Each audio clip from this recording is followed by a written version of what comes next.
karena beribadah dalam keluarga itu ya prakteknya selama hidup, artinya tetap ada kekurangan-kekurangan dalam kita berumah tangga sebelum nanti kita bertambah ilmunya untuk memperbaiki kekurangan-kekurangan yang ada dalam keluarga kita. Kemudian tak kalah pentingnya pula untuk senantiasa berdoa kepada Allah SWT agar kita mendapatkan ilmu yang bermanfaat. Kita berdoa, Allahumma inni as'aluka ilman nafi'an wa rizqan tayyiban wa amalan mutaqabbalan. Apa yang kita dapatkan dari penyampaian beliau nanti bermanfaat untuk kita semuanya dan memperbaiki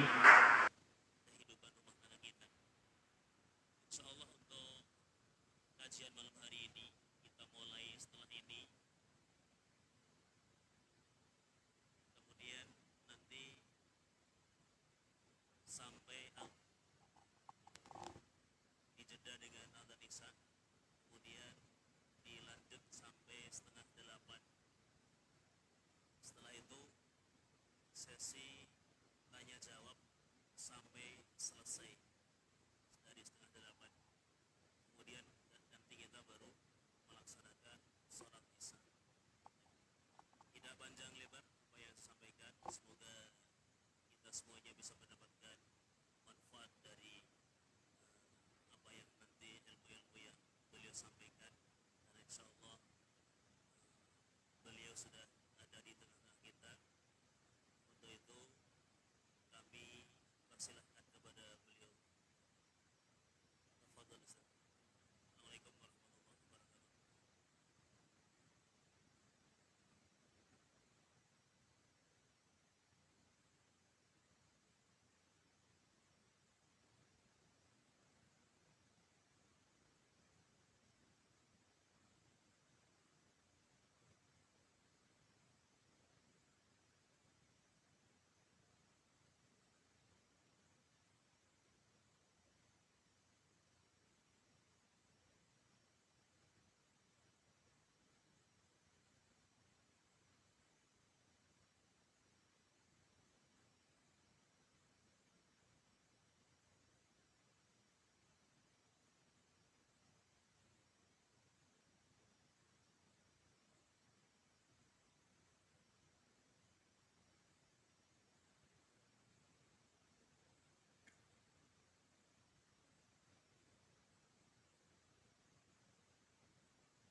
Bismillahirrahmanirrahim.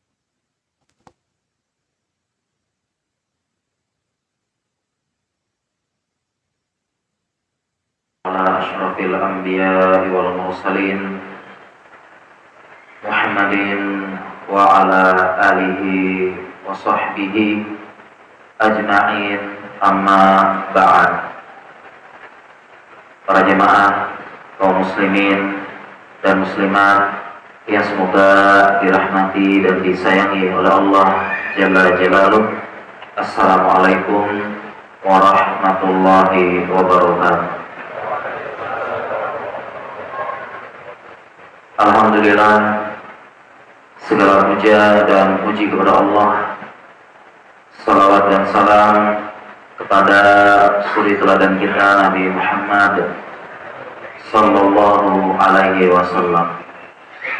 Para jemaah sekalian, di maghrib yang penuh berkah, di masjid yang masya Allah ya, bagus, penuh berkah, kita membahas praktek rumah tangga Nabi sallallahu alaihi wasallam, para sahabat, dan rumah tangga orang-orang soleh sebelum kita.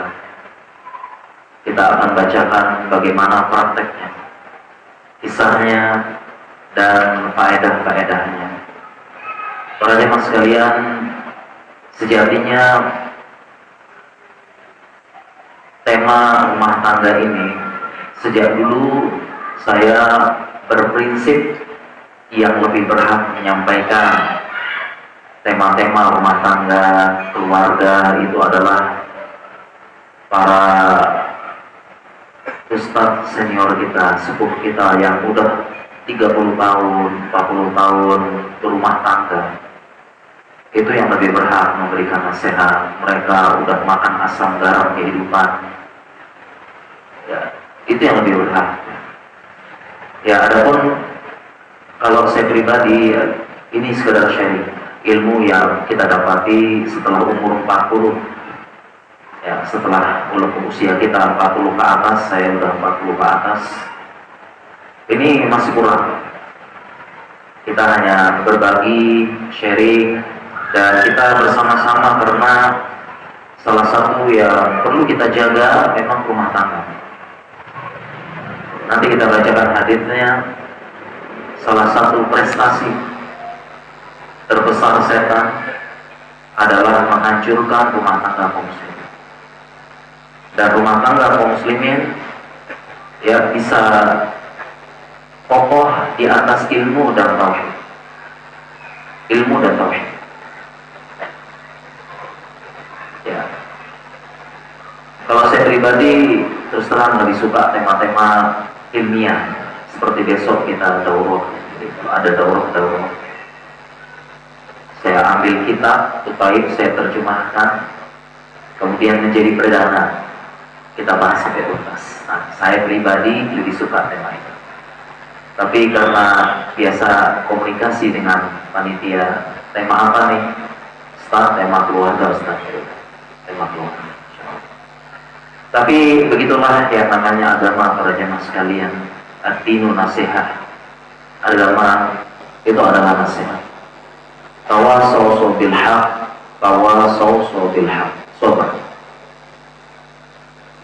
Saling menasihati tentang kebenaran dan saling menasihati tentang kesabaran. Begitulah. Ya. Dan terkadang kita sangat perlu sekali-kali membaca praktek langsung. Bagaimana praktek rumah tangga Nabi Shallallahu Alaihi Wasallam, praktek rumah tangga sahabat, praktek rumah tangga tabi'in, orang-orang soleh sebelum kita. Ya. Dan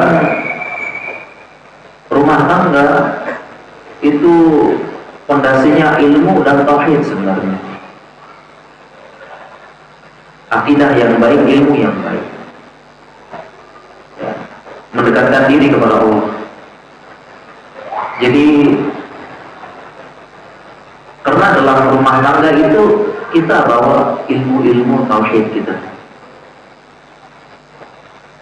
Kalau kita bicara tentang sabar, itu pelajaran tauhid.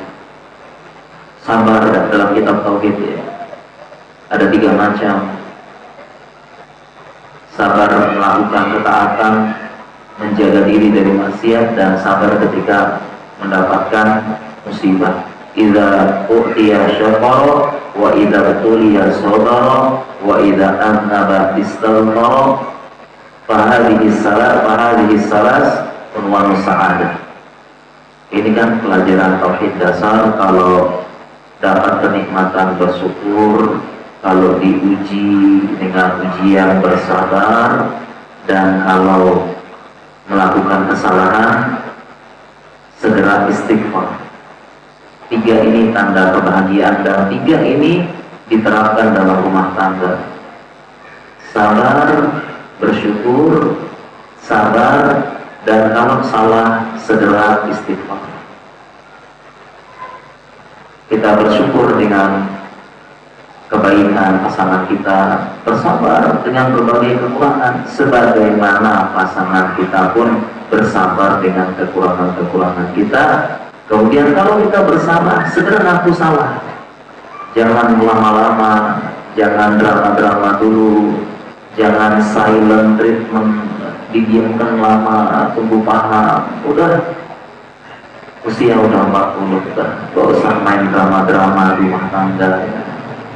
Silent treatment, jamaah pahamnya silent treatmentnya, didiamkan lama sekali. Suami marah, istri didiamkan, tidak disapa, tidak dinafkahkan. Kalau dahulu disebutkan mu'allaqah, Allah sebutkan dalam Al-Quran, fatazaruha kal mu'allaqah, kamu tinggalkan, biarkan dia mu'allaqah, menggantung istri tersebut, di mana dahannya tidak menjulang ke atas, akarnya tidak menghujam ke tanah, tetapi menggantung. Nggak disapa, nggak diapa, tapi masih satu rumah. Nggak mau silent treatment, ya. Nggak zaman. Usia 40 kita, kalau saya usia 40, drama dikurangi, silent treatment dikurangi, istri juga sama, udah dikurangi. Suami salah didiamkan, harus menebak isi hatinya. Salahnya di mana? Emang salah apa? Salah abang? Salah mas apa? Ya, tebak sendirilah. Suruh tebak-tebak ya. Ternyata nggak ada salah, memang cuma pengen ngambek aja. Ya. Ngaku juga. Kemudian salah satu penjelasan dari ila, ini penjelasan kita tauhid ini, tauhid ya. Salah satu penjelasan dari ila aznaba istighfar, kalau dia bersalah istighfar. Nah, istighfar ini adalah mengakui kesalahan, kemudian tingkat lanjutannya adalah sebagaimana hadis Nabi, fa'atbi'is sayyi'atal hasanata tamhuha,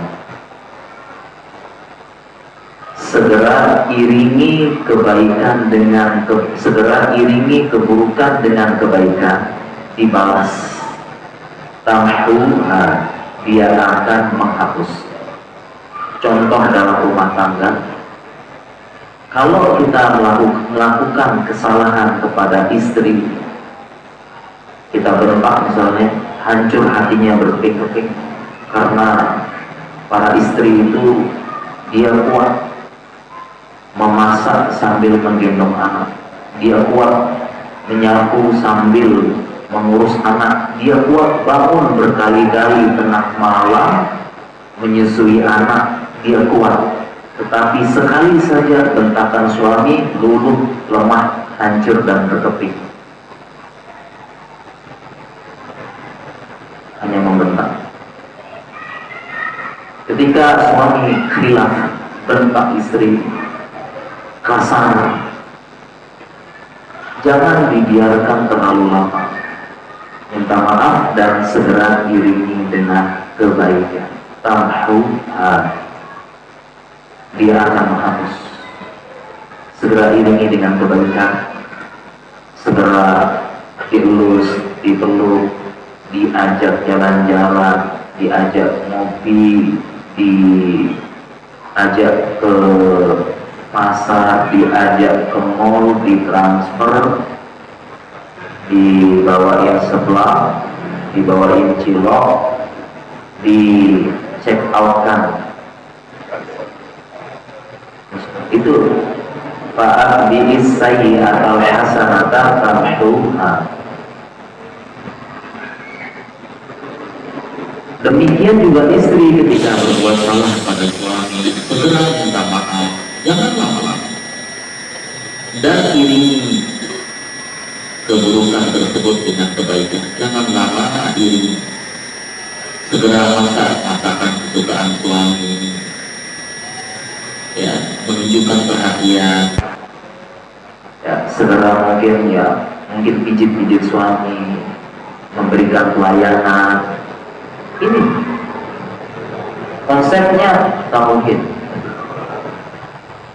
Tauhid. 3.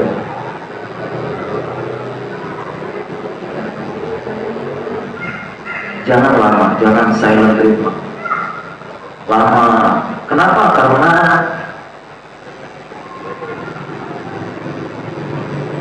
silent treatment itu digunakan oleh setan untuk membangkitkan luka lama. Entah kenapa, kalau kita sedang konflik sedang marah dengan teman kantor, teman main, teman pengajian, rekan bisnis, mitra. Kalau kita marah dengan mereka, itu marahnya sebentar, sekilas. Marah dengan anak sebentar. Marah dengan orang tua sebentar. Marah dengan saudara sekejap mungkin. Tapi kalau entah kenapa, kalau sedang marah dengan istri, marah dengan pasangan, tiba-tiba otak kita menjadi komputer dengan RAM tertinggi, dengan kecepatan tertinggi mendatangkan memori masa lalu yang kelam. Entah begitu cepat. Coba kita konflik dengan saudara, udah kita bahas yang kita ingat konflik saat itu saja. Konflik dengan teman kerja, yang kita ingat konflik saat itu saja. Tapi berbeda, entah kenapa. Nanti kita bahas, ada hadisnya ternyata. Entah kenapa kalau kita konflik dengan pasangan, dengan suami istri, kita konflik langsung datang memori jangka masa lalu yang kelam. Kesalahan tiba-tiba teringat dengan cepat, muncul langsung seolah-olah ada yang membisikkan. Teringatlah kesalahan dia pernah, memang kurang ajar, memang dia dulu pernah, pantesan dia nggak pernah sayang, dia begini, pantesan dia nggak ada hormatnya, dari dulu kayak begini, sejak zaman penjajahan sampai ini.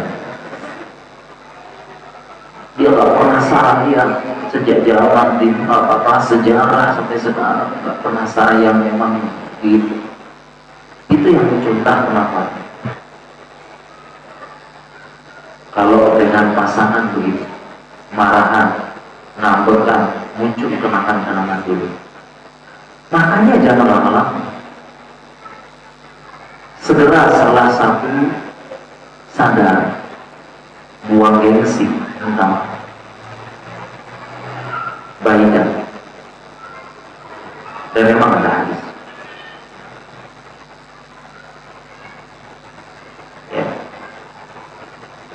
Demikian juga dasar tauhid sabar, tidak bergantung dan tidak terlalu berharap kepada manusia, nanti kecewa.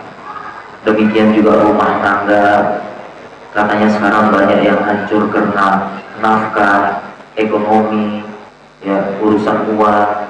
Baru dilantik jadi ketiga PNS minta cerai, ya.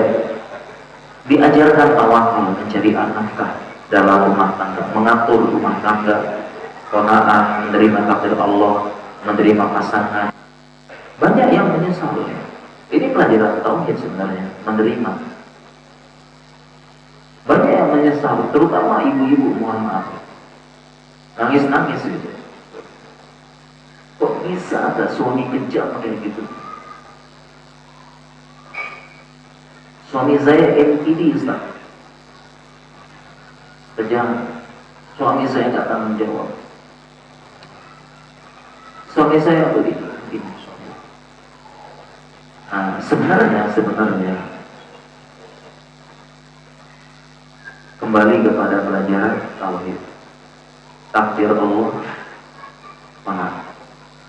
terima, menerima takdir Allah. Kita ingatkan dulu, karena dulu misalnya banyak mengeluhkan suaminya, maka diingatkan dulu yang memilih dia siapa. Apakah kita masih zaman dijodohkan sebagaimana zamannya Siti Nurbaya yang dijodohkan paksa oleh ayahnya kepada Datuk Maringgi karena memiliki hutang yang banyak? Masih dijodohkan? Jadi supaya nggak nyawa, sebagaimana firman Allah, wa ma asaba min musibatin fabima kasabat aydikum. Apapun musibah yang menimpa kalian karena kalian. Dulu yang pilih dia siapa? Yang milih siapa? Iya, saya sendiri yang milih. Dulu milihnya kenapa? Iya, dulu milihnya memang dia paling ganteng di kampus. Oh, pantas. Sekarang mau iya, sekarang nyesel saya pilih paling ganteng. Sekarang dia selingkuh terus. Ya, karena saking gantengnya suami saya, banyak gadis-gadis yang godain. Ternyata dia cuma tahu skincarean di rumah, nggak tahu pegang anak, nggak tahu ganti popok, nggak tahu ngomong anak di rumah, cuma berhias aja, pantesan ganteng. Ya, tahu gitu Ustaz, saya pilih yang hitam pucel, ya, tapi dia bisa ngomong anak dan sebagainya. Akhirnya begitu. Ya, dia bisa macul, narik, ya, ngelas. Tapi sayang anak, mau pegang, gantian tengah malam bangun, ya, gitu. Ini karena demikian juga cinta benci karena Allah tadi ya, bukan karena uang, kekayaan, jabatan dan sebagainya. Semua kembali kepada pelajaran tauhid sebenarnya. Pelajaran tauhid. Dan bagaimana itu prinsip rumah tangga, Masya Allah. Jadi ilmu dengan tauhid. Rumah tangga, bagaimana rumah tangganya para nabi, para sahabat, rumah tangganya orang-orang soleh sebelum kita, kurang lebihnya sama seperti kita ya. Kurang lebihnya sama. Ya, ada berjuang bersama, bahagia bersama, susah sedih bersama, konflik bersama, romantis bersama, saling memaklumi, saling membantu, suka duka, manis pahit, drama tragedi, asam manis, sama. Karena mereka manusia, kita pun manusia. Rumah tangga Nabi Shallallahu Alaihi Wasallam pun kalau dibilang apakah ada konflik, ada. Nabi Shallallahu Alaihi Wasallam menunjukkan beliau manusia, istri beliau manusia, dan sebagai contoh. Sebagai contoh. Jadi bukan masalah konfliknya, masalahnya adalah bagaimana menyikapi konfliknya dan meminimalkan. Karena rumah tangga Nabi sahabat konflik juga ada, cerita-cerita juga ada. Istri Nabi jangan sama. Dalam hadis diriwayatkan yarfa'na, ya, aswatahunna, dia beberapa istri Nabi mengangkat suara depan Nabi.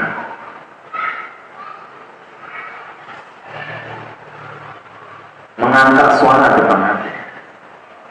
Padahal kita ada ayat la tarfa'u aswatakum fawqatan Nabi, fawqatan Nabi. Tapi istri Nabi yang angkat suara depan Nabi. Perempuan sama. Aisyah angkat suara. Padahal salah satu sayyidah di surga. Dalam riwayat yang lain digunakan kata turoji. Umar datang kepada anaknya, hal turoji, Nabi Sallallahu Alaihi Wasallam, ya hal turoji, kamu mengangkat suara depan Nabi.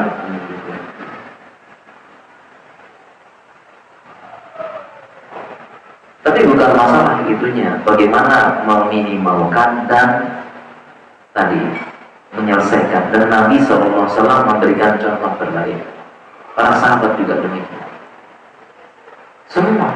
Kalau rumah tangga Nabi saja begitu, apalagi rumah tangga Ustaz. Rumah tangganya siapa namanya? Pengurus masjid, rumah tangganya Hafiz Quran, rumah tangganya imam gitu, rumah tangganya muazzin. Ya. itu nanti kita bacakan bagaimana praktek-prakteknya. Kita lihat langsung. Jadi ya seperti orang dulu katakan ya, itu adalah bumbu-bumbu, ya garam sedikit aja, jangan banyak, sedikit cuma gitu.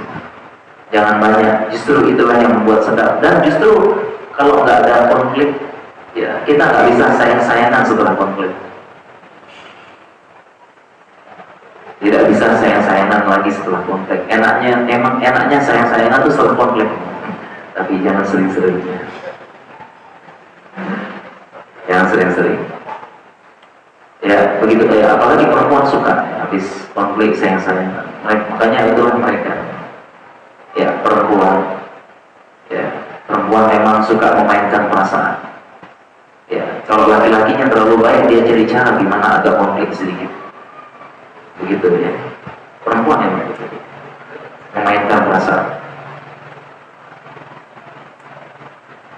Para jemaah sekalian dalam Allah Subhanahu wa taala, sebelum kita bahas, ya kita bacakan bagaimana rumah tangganya Nabi SAW, para sahabat, kisah-kisahnya. Kita sampaikan bahwasanya tadi, dan hadis ini sering kita sampaikan, bahwasanya salah satu prestasi terbesar setan adalah menghancurkan rumah tangga kaum muslimin. Prestasi terbesar setan. Itulah kenapa tadi ketika konflik dengan istri langsung datang kenangan, tos datang cepat kenangan. Apalagi para istri, mereka ahli sejarah. Mas, ya kalau kita abangnya, Mas dulu saya ingat banget 25 tahun yang lalu kejadiannya begini, tahun ini, jam ini, dan detik segini di tempat ini. Pokoknya itu kesalahan terbesar Mas. Ahli sejarah, perempuan. Laki-laki sama juga sebenarnya sih. Bodoh gitu. Dua-duanya dapat peringatan, cuma perempuan lebih gitu. Nah itu cepat, karena salah satunya ini. Karena itu prestasi terbesar mereka. Dan memang ada, dan mereka terus bisikan. Jadi begitu ngambek langsung set mereka bisikan, mereka hembuskan, mereka bangkitkan memori biar benci, biar tidak suka, biar apa dan sebagainya, terus dikompor-komporin terus. Kenapa bisa heran? Kenapa kok heran ya? Ketika suami istri langsung ada bangkit memori masa lalu.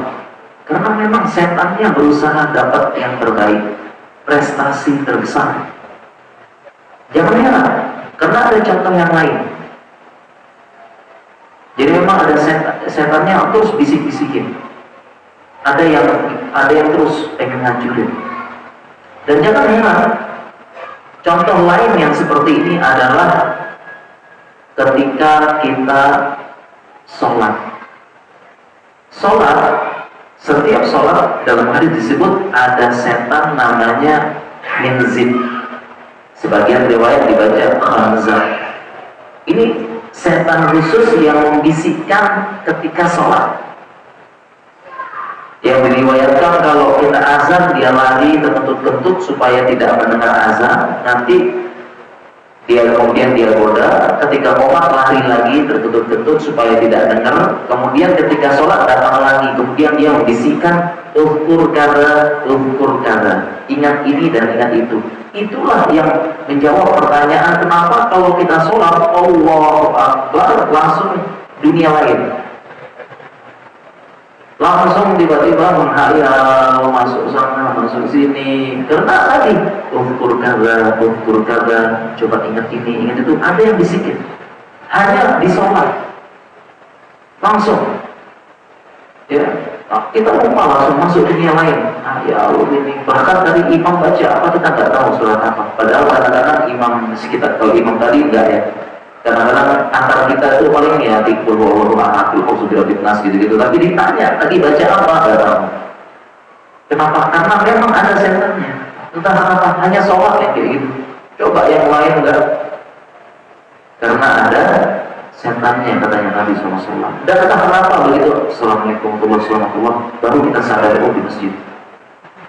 Baru sadar, oh ini. Kalau sudah gitu, terus dibangun. Ukur kada, coba ingat itu, ingat ini, kamu pikirin ini, pikirin itu. Memang ada setan khusus yang menggoda, bisikan. Demikian juga ketika di rumah tangga ada yang berusaha mendapatkan pujian dari iblis, dekat terus bisik-bisikin terus. Ada, memang ada.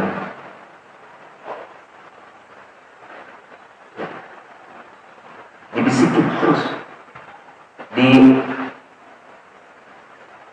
Dimulazamahkan, terus diikuti. Hadisnya adalah riwayat Muslim, Sahih.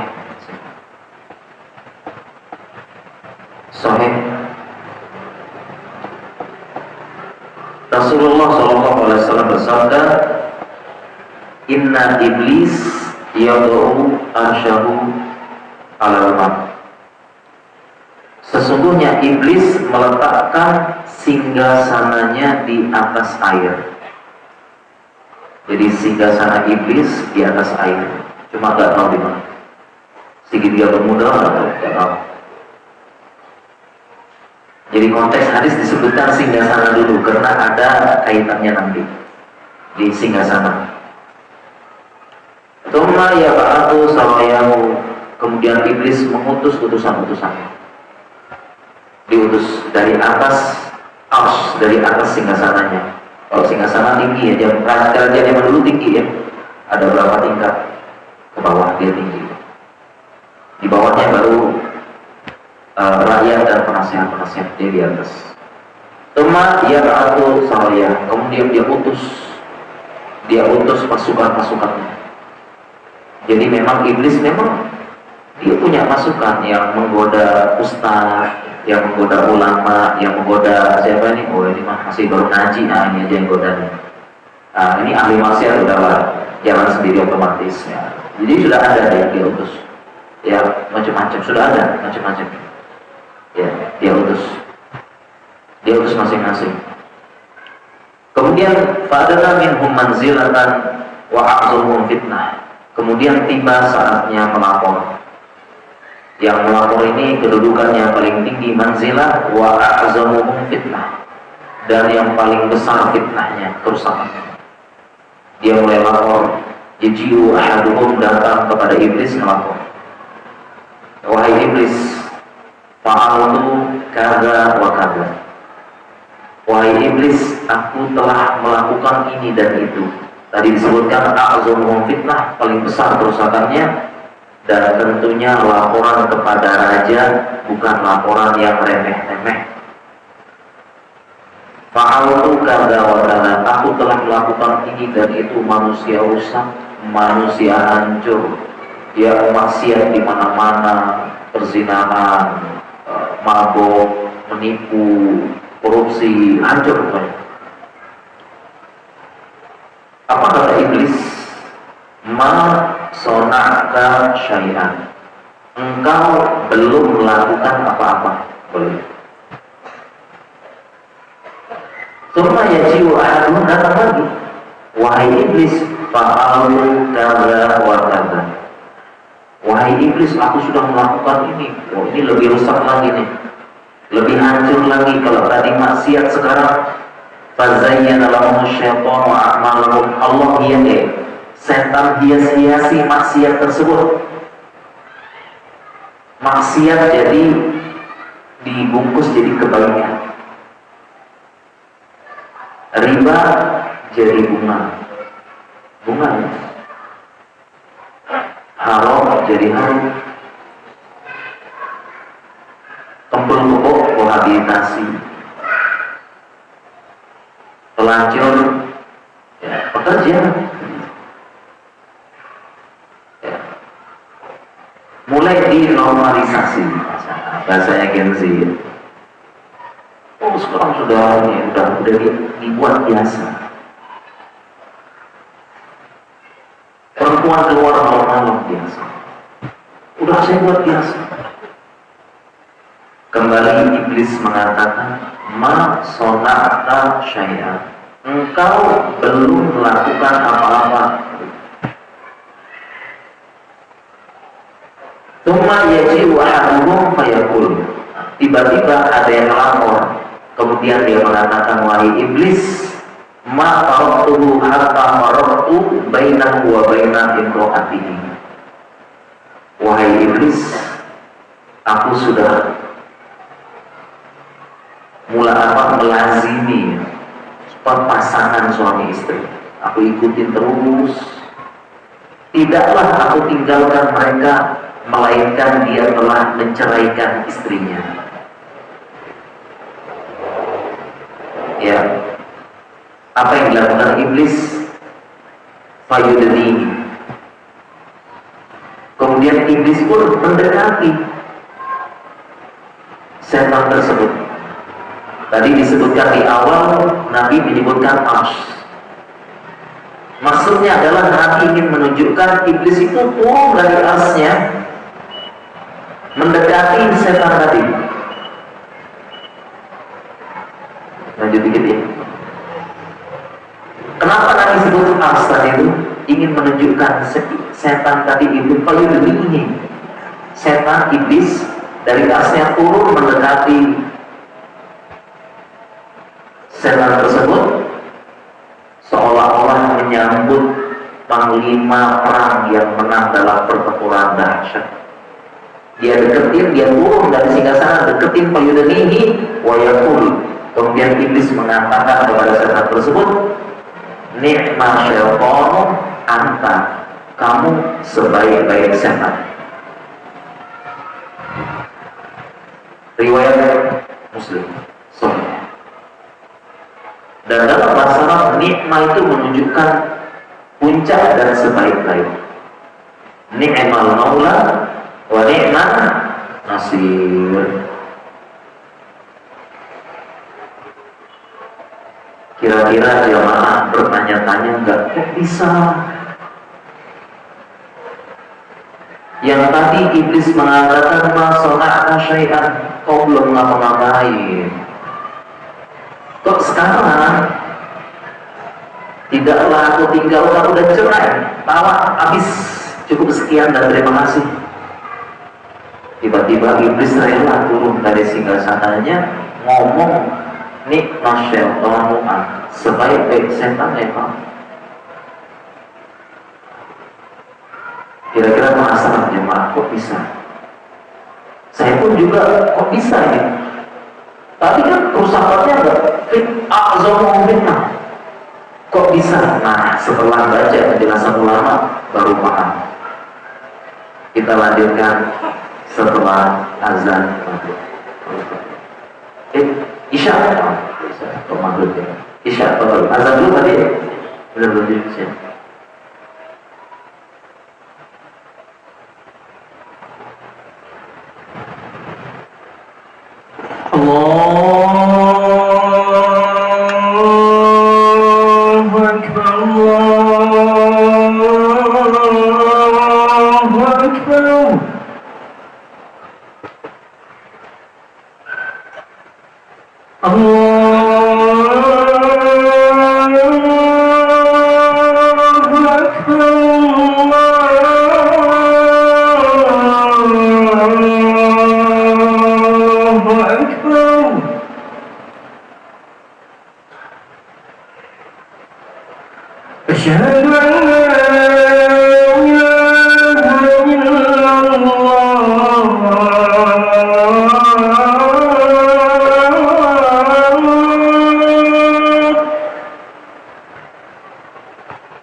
Ya, kita lanjutkan penjelasan insyaallah.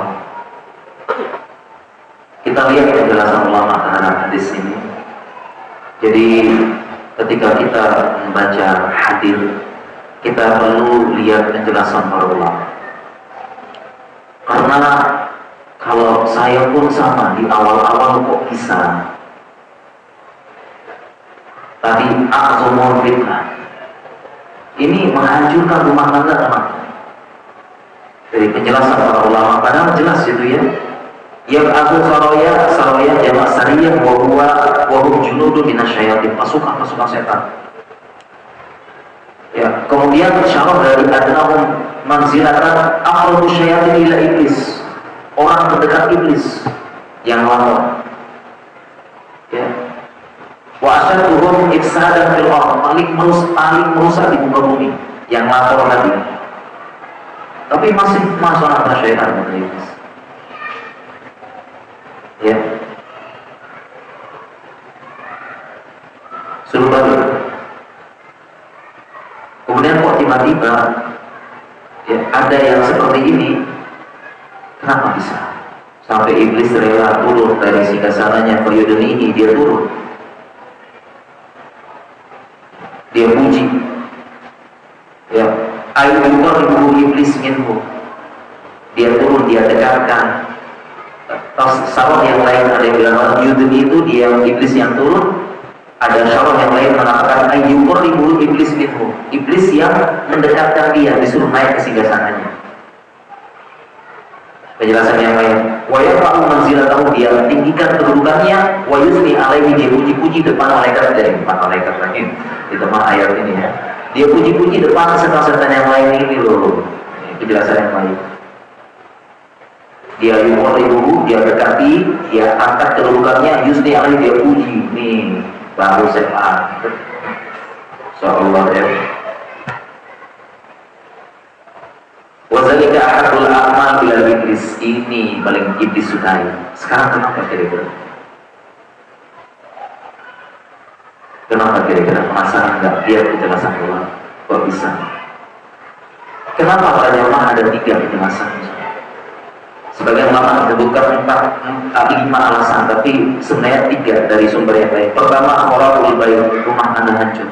Yang kedua, tasyaddudul aulad, anak-anak terlantar. Yang ketiga, qat'ur rahmah, ya, intisyarul baghdha, hampir sama, wa dhaful mujtama, dan dhaful mujtama, dan masyarakat lemah.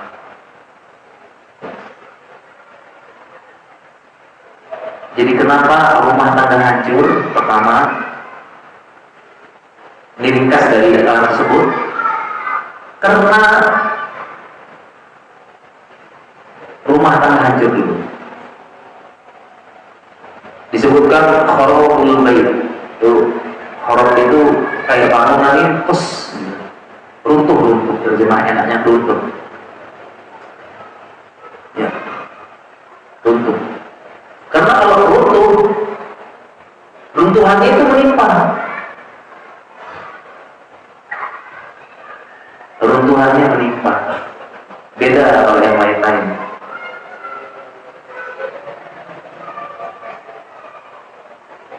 Jadi, dan rumah tangga ini adalah penyusun dari masyarakat. Makanya dhaful mujtama disebutkan al-wusta labinatil ula fil mujtama, katanya lama. Rumah tangga adalah bata-batanya untuk penyusun mujtama, penyusun masyarakat. Jadi kalau rumah tangga rusak, masyarakat juga rusak, penyusunnya. Dan ini faktanya, contoh misalnya.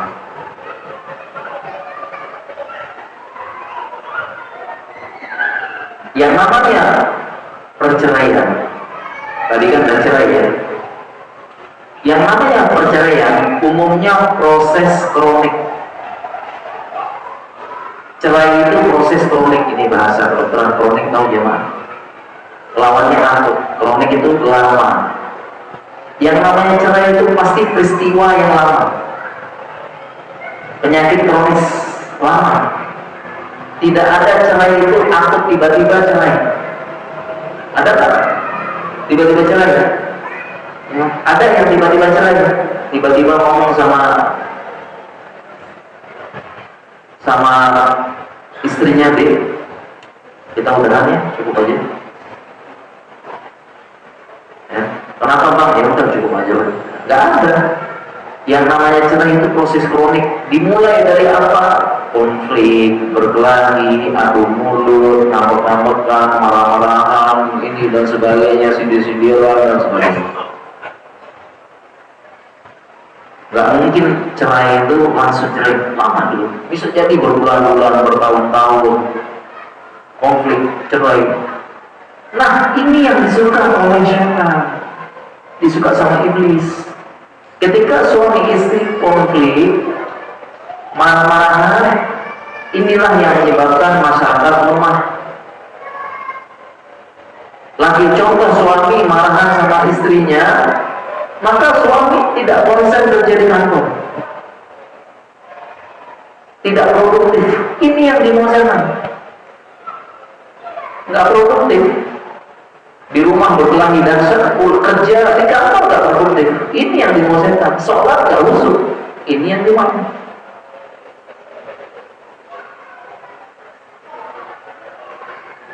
Yang dicari setan. Yang jadi guru nggak konsen ngajar, yang jadi tukang nggak konsen ngelas, yang ngarit salah ngomong, ya. Apalagi ustaz berkelahi itu sama istrinya, ngisi kajian bisa temanya rumah tangga lagi. Nah, isinya curhat. Istri-istri zaman sekarang, masya Allah. Ya, istri standar TikTok. Ya curhat jadinya. Suaminya udah bagus, suami tanggung jawab apa, jadi standar TikTok. Harus kinclong ganteng, ya, penghasilan harus 2 digit, ya, harus memperhatikan perasaan istri, harus ngajak jalan healing, harus rutin ngopi viral apa gitu ya, contoh misalnya. Jadi ini yang dimau setan. Konflik terus, dia nggak konsen, tidak produktif, tidak siapapun itu nggak produktif dia. Sholat nggak musuh apa nggak musuh berkelahi. Dan jangan lama-lama, segera, sebentar aja minimal. Ya, minimal. Biasanya sih umumnya laki-laki ya, laki-laki yang udah banyak kerjaan minta maaf di luar, salah nggak salah minta maaf. Karena banyak pikiran depan ya, kita pikirkan masa depan, ya pikirkan cicilan rumah, cicilan motor, ya cicilan HP, ya BPJS, air, listrik. Ya ini kalau kelamaan nggak kepikir. Ya udahlah kita maaf aja lah, minta maaf. Ya emang masalah tadi. Pokoknya nggak tahu, pokoknya salah apa gitu. Ya. Tapi intinya itu yang dimau setan. Demikian juga istri juga sama. Nggak fokus dengan tugasnya mendidik anak. Ya. Kadang-kadang suami pengen anaknya jadi hafiz, jadi hafizullah, tapi istri ditekan, diteror, dibiarkan menggantung. Tiba-tiba ditanya pengen anak jadi hafizullah, soleh dan solehah, mimpi, ya mana? Ya, karena istrinya harus bahagia dulu baru bisa. Istrinya mengajarkan anaknya alif, ba, ta, ditalkin, masuk kamar mandi gimana, kaki kiri duluan, apa doanya. Itu istri yang bahagia yang bisa mentalkin. Tapi kalau tertekan, stres, diancam, kali-kali verbal, kemudian bilang pengen anak soleh dan solehah, ya bukan mimpi ya, sulit ya Pak. Itu bahasa Gen Z ya, bahasa Gen Z. Sulit. Ya. Jadi kalau pengen anak yang soleh, solehah, anak baik, hafiz, itu bahagiakan dulu dong istrinya. Yang ditekan. Karena istri yang didik anak, yang utamanya. Tapi kan konflik terus, kapan istri? Kebanyakan drama, konflik, anak-anak terlantar. Ini yang dimau setan. Jadi nggak fokus. Jangan lama-lama, jangan ngikutin setan. Masyarakat tadi disebut syarahnya dhaful mujtama. Memang.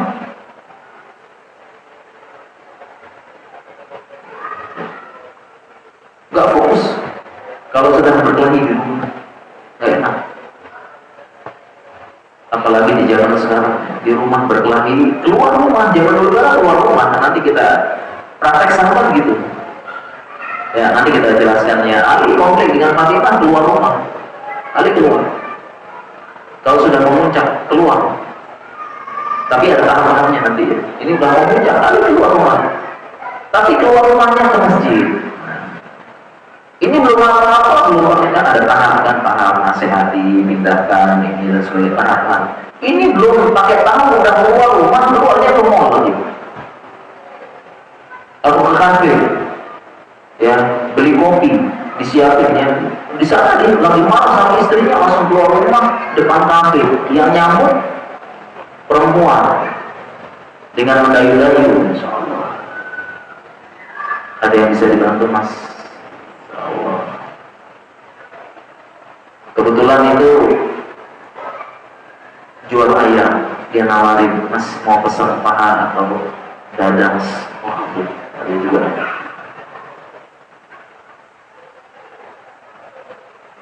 Ya, konflik. Jadi ini, ya, yang dimau setan ini rahasianya.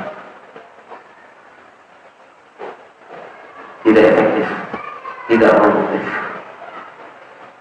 Dan kalau sudah cerai ini pasti udah wah ini udah nggak bisa tidur, sakit hati, apa. Jadi mikirin ini aja, gimana mikirin negara, mikirin jihad, nggak apa nih. Sebelum berangkat jihad, marah dulu sama istri, pindah jihad, mikirin istri lagi ngomel apa, waduh, berat ini. Ya, nggak bisa. Harus yang kompak, yang ini istri melepas suami disiap, dilepas dengan kasih sayang dan sebagainya. Begitu dong. Ya. Dan kadang-kadang beberapa orang masalah rumah dibawa ke kantor, ya, dibawa ke tempat kerja karena masalah di rumah. Dan ini tidak sedikit jemaah. Insya Allah jemaah pasti ada pengalaman lain. Ada pengalaman nggak jemaah yang punya masalah di rumah, di kantor, ke error sedikit ya? Emang begitu, ya, emang begitu. Konflik lah, apalah dan sebagainya. Ini yang mau saya tanya, nggak efektif kehidupan.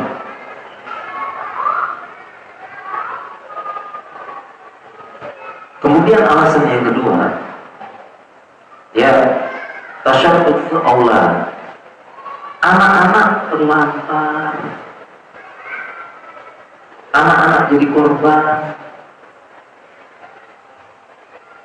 Karena kalau udah cerai atau sebelum cerai berkelahi, debat, adu mulut di depan anak-anak, teriak-teriakan, berlomba-lomba mengabsen nama hewan di kebun binatang, ganti-gantian absen di depan sama anak, teriak-teriakan, caci maki di depan, ditonton sama anak-anak 4 tahun nonton, 5 tahun nonton, 7 tahun nonton, 12 dia bapak ibunya berkelahi di rumah, adu mulut apa. Anak kecil ke rumah sejak kecil, lihat orang tuanya, apalagi KDRT dipukul, siapa korban? Anak-anak. Tiba-tiba habis itu bilang, setelah teriak depan istri, tiba-tiba kamu jadi anak yang baik ya.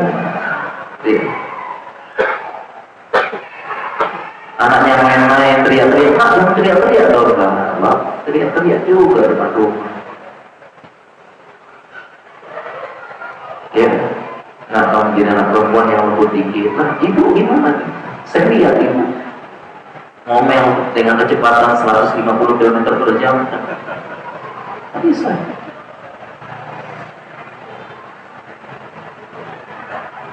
Jadi sebelum cerai pun anak-anak udah jadi korban. Korban lihat orang tuanya berkelahi, apa, nggak ada perhatian, sibuk dengan ego masing-masing, sibuk cari kesalahan masing-masing, anak terlantar.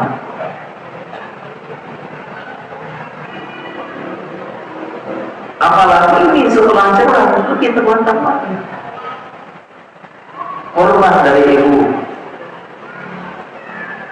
Kan tidak terbayar nih, anak umur 6 tahun, 7 tahun, tiba-tiba masih 5 tahun, 7 tahun, ditanya, Dek, mau ikut bapak atau ibu? Kasihan, 7 tahun.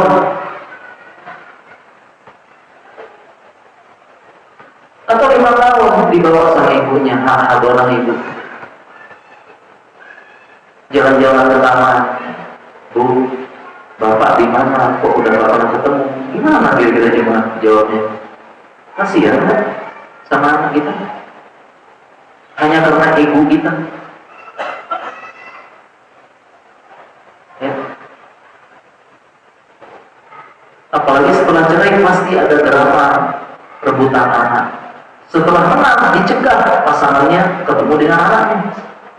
Di mana-mana drama kayak gini, nggak boleh ketemu, dilarang ketemu. Anak korban karena ego. Jadi ibaratnya ini, dengan bercerai ini iblis menghancurkan beberapa generasi. Sekali ini hancur. Ya. Dan kemudian jemaah sekalian, jadi kenapa yang tadi, yang zina, melacurkan diri, merampok, dan sebagainya, ataupun bermaksiat, kebut-kebutan di jalan, merusak di muka bumi. Kemudian Iblis bilang, itu nggak apa-apa. Itu setelah dilihat, karena mereka ini ya memanen hasil dari setan yang menghancurkan rumah tangga. Paham tidak jemaah? Jadi tadi kebanyakan anak-anak yang rusak, dewasanya rusak. Jadi orang-orang yang dulu dewasanya rusak, itu ternyata masa kecil terlambat. Masa kecilnya terlambat, kurang perhatian, kurang kasih sayang, sehingga kesannya kayak gitu. Contoh misalnya,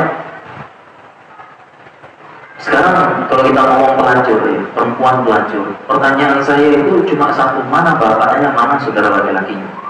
Bapaknya kemana sih pelacur-pelacur itu?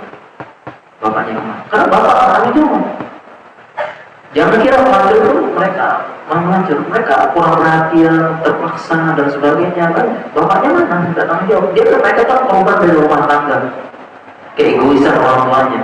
Perempuan pelacur dialah yang merusak suami orang dan merusak anak laki-laki orang. Pelacur ini, kenapa bisa jadi pelacur? Kenapa bapaknya? Dan itu bapaknya korban rumah tangga hancur, gak ada yang ngurus, terpaksa kerja jadi pelacur. Bapaknya nggak ada, udah cerai sejak kecil dan sebagainya. Saya yakin kalau dia punya bapak nggak akan jadi pelacur. Bapak yang tanggung jawab tetap dari rumah tangga. Demikian juga korban narkoba. Ya, saya pernah visitasi ke pengguna narkoba. Kita dulu ada stase jiwa. Ternyata sebabnya sama. Bapak ibunya super sibuk. Anaknya kena narkoba. Rumah tangga lagi. Korban rumah tangga. Jadi yang hancur-hancurkan anak remaja itu rumah tangga biasanya. Bapak ibunya kalau nggak super sibuk ya mereka udah jalan masing-masing. Jadi ibaratnya yang kerusakan itu adalah yang menanam itu adalah siapa? Yang menghancurkan rumah tangga. Paham nggak jemaah? Paham ya? Nah, jadi mereka ini manen hasil kerja keras siapa? Yang menghancurkan rumah tangga. Itulah kenapa Iblis kalau ada dengar berita hancur rumah tangga, cerai, senang banget ya. Akan muncul, jadi akan mudah selanjutnya dirusak. Sumbernya dari rumah tangga. Nanti yang lain-lain tinggal melanjutin. Ini dasarnya udah rusak, dasarnya. Nah itu syaratnya ulama. Dan yang terakhir Pak, kalau sudah cerai, umumnya lebih mudah bermaksiat dan futur kalau sudah cerai lebih gampang bermaksiat dan jauh dari Allah. Dan ini terjadi bahkan sebagian ikhwan akhwat yang udah ngaji aja begitu, apalagi orang awam. Kenapa jemaah sekalian setelah bercerai lebih mudah bermaksiat, lebih mudah goyah imannya? Kita lihat dari laki-lakinya cerai. Di mana dia menyalurkan syahwat?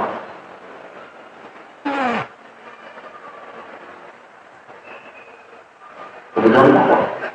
Cerai. Ya, laki-laki kalau tahu ya. Tuh, ya tergantung beda-beda sih. Ada yang sehari 2 hari udah goyang, error sedikit kalau nggak enak, ya.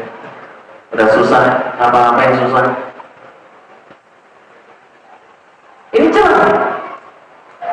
Dan nikah zaman ini tidak semudah, harus lama dia. Sekian bulan, sekian itu nyalur ke kemana itu?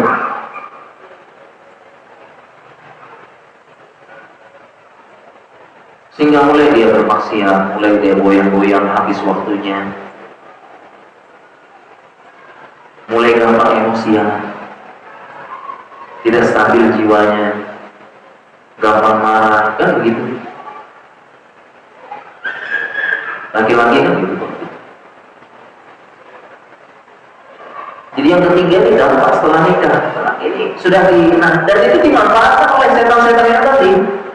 Dasarnya udah dirusak oleh yang berprestasi ini. Dan ini fakta. Saya melihat keilmuan yang sudah ngaji begitu, apalagi yang awal. Itu dari sisi suami, dari sisi sang istri sekarang lebih galau lagi istri setelah cerai.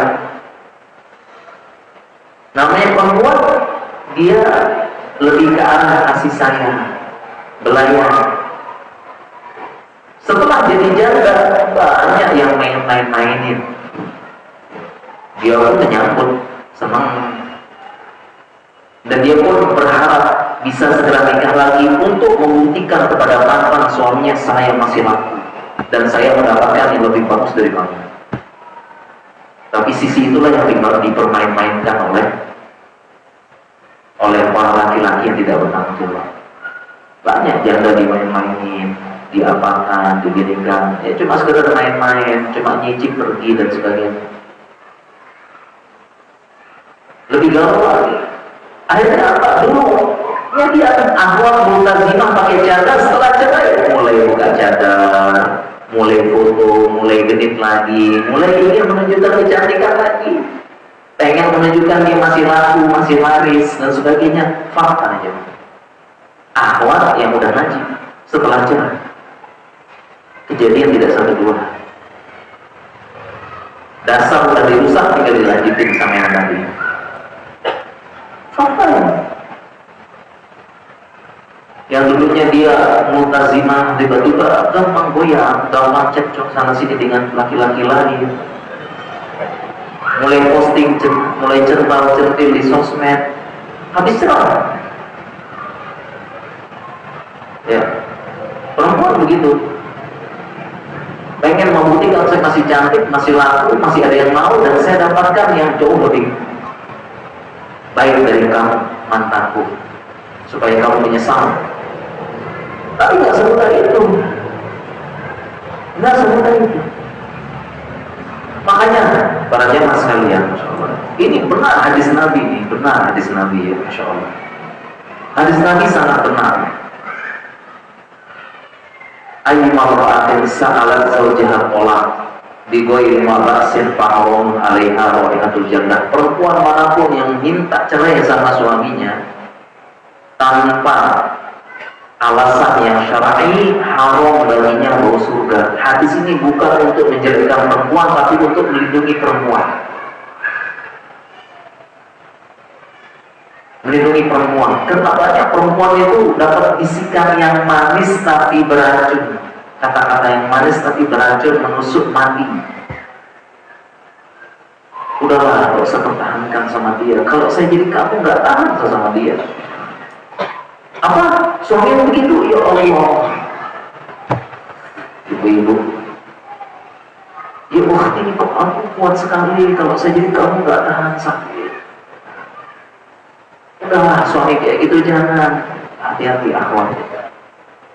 Ingat para akhwat itu, hadis Nabi ini cerai bukan perkara mudah. Jangan sampai dikit-dikit minta cerai. Ini untuk melindungi perempuan.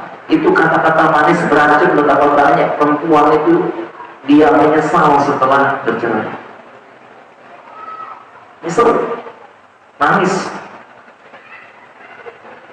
Harusnya saya terima suami saya kekuatannya. Kenapa? Karena perempuan beda sama laki-laki. Laki-laki nikah cerai, dia apa? Perempuan beratnya man. Perempuan cuma ada dua kemungkinan, tiga caranya. Perempuan ini kalau cerai cuma ada dua kemungkinan. Pertama, tidak nikah lagi.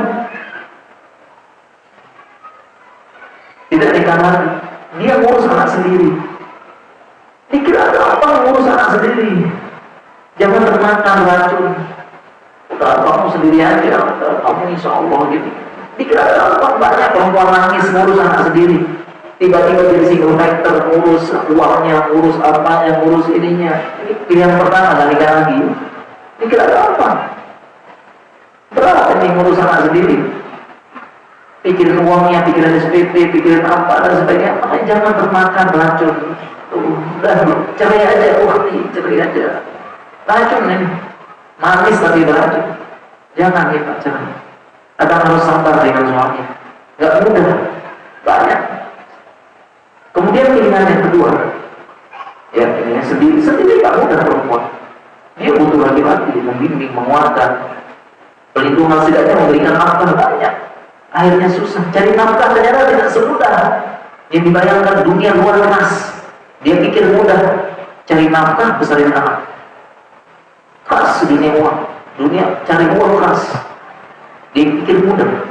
Perempuan tidak Allah ciptakan untuk itu. Menyesal, kemakan omongan manis tapi beracun. Harusnya dia lebih penting bersabar dengan kekurangan suami. Ini kemungkinan pertama.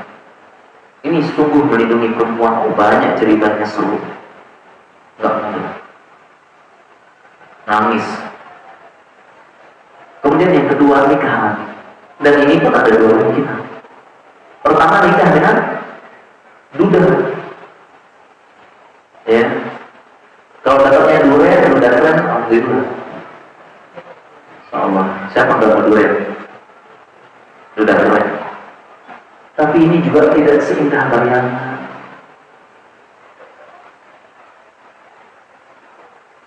Tidak mudah bagi perempuan yang sudah cerai nikah lagi, tidak mudah. Karena laki-laki pun pakai logika. Kalau dia ingin menikahi perempuan yang pisah karena cerai, bukan pisah karena mati. Laki-laki juga pakai logika, dia masih teliti, dia cerai kenapa? Gampang zaman sekarang, tinggal download berkas cerai, terbuka untuk umum. Oh, kebongkar. Laki-laki pakai logika juga. Laki-laki juga pengen rumah tangga yang bagus. Ya, jangan-jangan dia cerai sama suaminya, dianya yang begitu. Jadi nggak semudah itu perempuan dapat jodoh. Laki-laki pun pakai logika.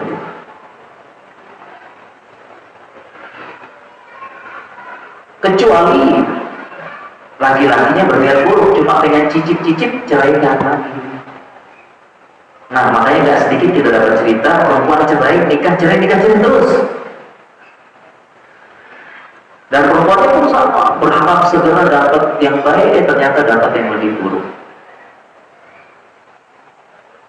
Jadi yang kemungkinan kedua menikah, tapi tidak semudah itu menikah. Kan ketika dia menikah, perempuan berharap dapat laki-laki yang lebih baik, yang lebih mapan, yang lebih enggak semudah itu. Ya, nggak semudah itu. Perempuan coba perhatikan hadis ini melindungi perempuan ini. Nggak semudah yang dibayangkan. Kata-kata manis beracun, nanti dapat jodoh yang lebih baik. Belum tentu. Banyak laki-laki yang buruk cuma main-mainin janda sebentar, cicip sebentar, cerai terus. Dan perempuan itu masuknya pun sunuzon. Ya pengen segera nikah lagi juga untuk mengirim surat nikah mantan suaminya. Saya masih lama mas. Ya. Tapi cerai. Tidak mudah. Kemudian yang nikah kan dua pilihan. Nikah dengan siapa? Duda.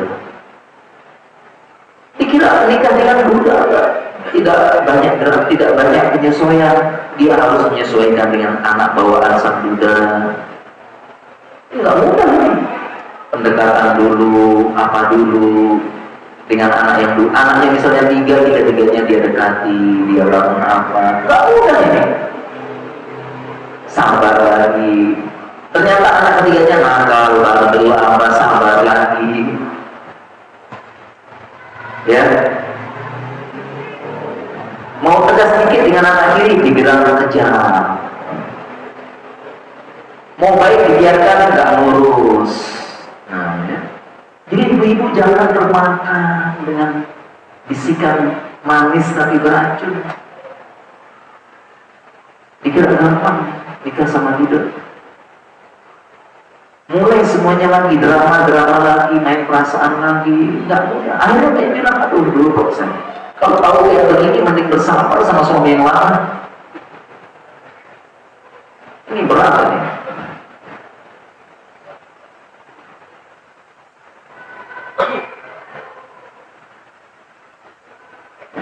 Nggak semudah itu.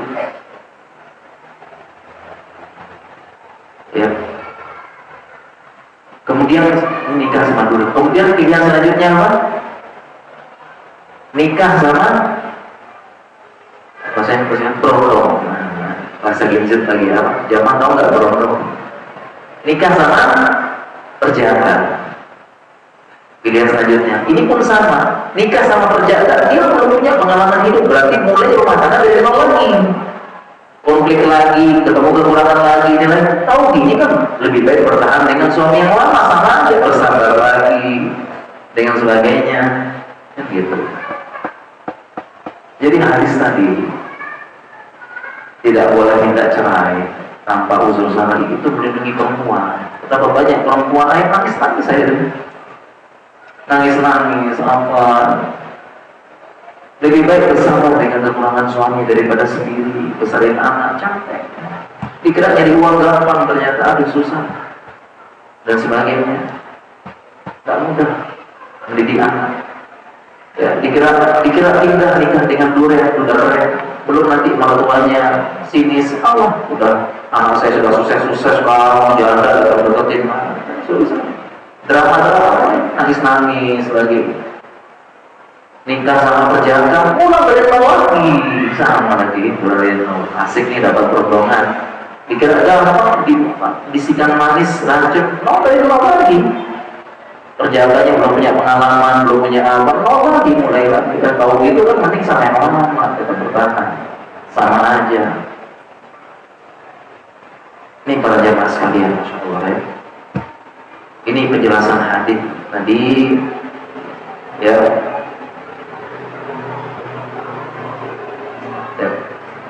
Kenapa iblis salah satu prestasi terbesar setan menceraikan suami istri? Ini prestasi terbesar. Ya. Itulah kenapa talak di tangan suami. Talak di tangan suami. Kenapa kira-kira? Kalau istri bilang, "Bang, saya talak kamu 100 juta kali." Sah nggak nih? Mas, tak talak gue. Ya, 100 kali. Sah nggak? Nggak sah. Talak di tangan suami. Kenapa? Suami pakai logika, berpikir jernih, ya, pikir jernih. Kalau perempuan, sehingga saya pernah dengar syarahnya Syekh Ar-Ruhaili, dia mengatakan kalau talak di tangan perempuan sehari 100 kali jatuh kamu. Itu beliau jelasin, bukan saya. Makanya perempuan hati-hati, insya Allah. Perempuan hati-hati ya. Ya di zaman sekarang katanya kalau ya suaminya tanggung jawab, tidak KDRT, tidak selingkuh, tidak mabuk, ya mau bantu di rumah,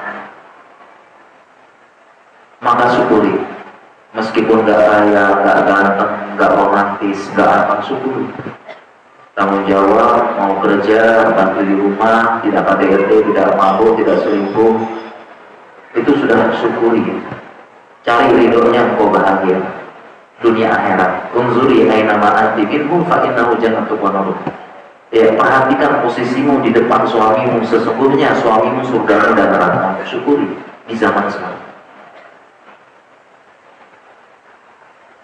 Demikian juga suami kepala rumah tangga. Qawwamuna 'ala nisa bima faddalallahu ba'dahum 'ala ba'din. Jadi syaratnya suami jadi pemimpin dua dalam ayat ini, karena ba dalam ayat tersebut ba sebagian dalam bahasa Arab, sebab bima ini sebab suami jadi pemimpin.